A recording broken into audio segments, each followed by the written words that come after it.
Hi everyone, I hope you're well. I hope you all had a good week.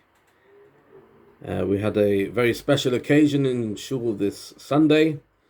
We celebrated the marriage of David and Alison Globe, so we wish them Mazel Tov, and of course to their parents, and to Michael and Rosemary and the whole Globe family.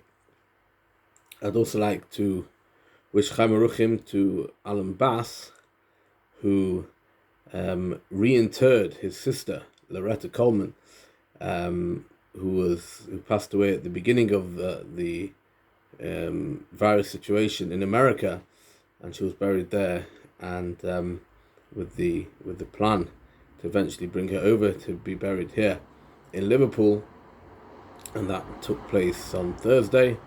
And Alan just sat Shiva, as one does, for the day. So we wish him and all his family Chai Maruchim. Shul at the moment has lots of space. A number of people who I was hoping might be young enough and well enough and fit enough to come back to Shul on the Shabbos morning haven't yet been coming. And I'd like to encourage you to do so. It's coming up to Rosh Hashanah. As we know, the month of Elul is a time of preparation. And perhaps the best way to prepare is to show Hashem that we want to return. And for those who are able to, please do book yourselves in to come on a Shabbos. It would be lovely to see you.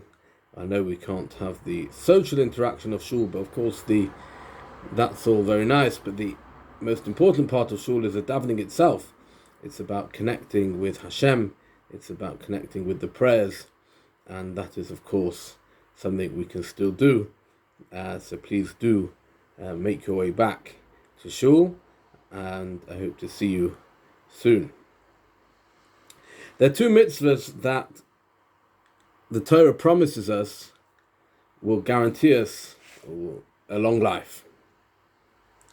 The first one is Kibud Av Ha'em, honoring one's father and mother.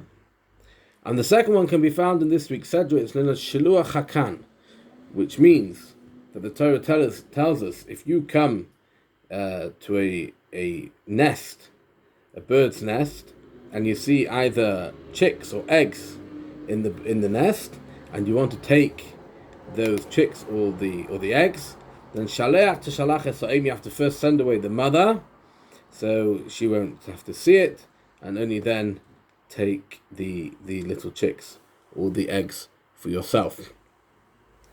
And it's interesting, why are just these two promised that we're told you'll have Arichas Yomim, you'll have long life?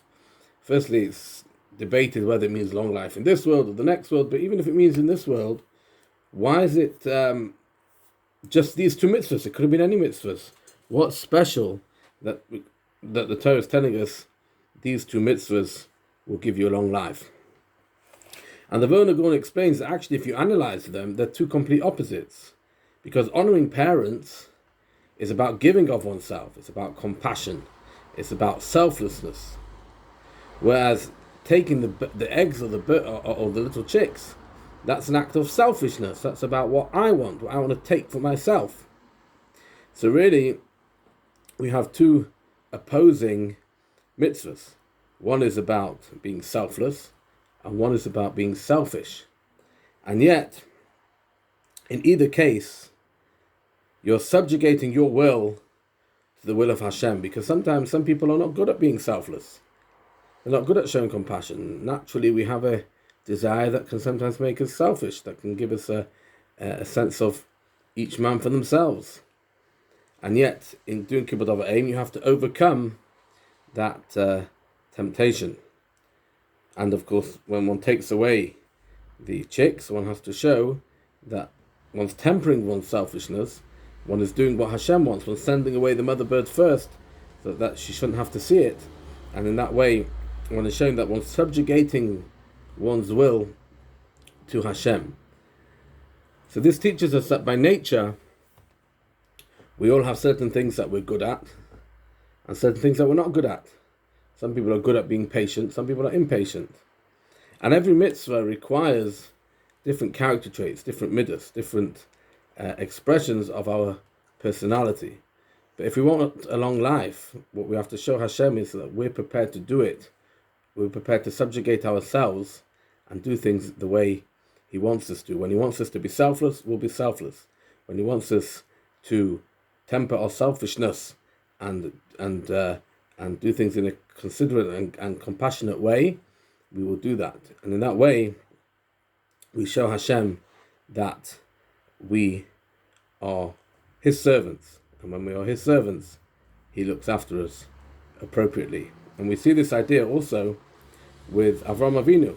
On Rosh Hashanah, in just a few weeks' time, we're going to read the story of the Akedah, the binding of Isaac. And we're told that Hashem says, after the binding of Isaac, when of course Abraham was prepared to offer up his only child, but God at the last moment told him not to, Hashem says, At yodati, now I know, ki kim ata, that you fear God. Of course, Hashem always knew.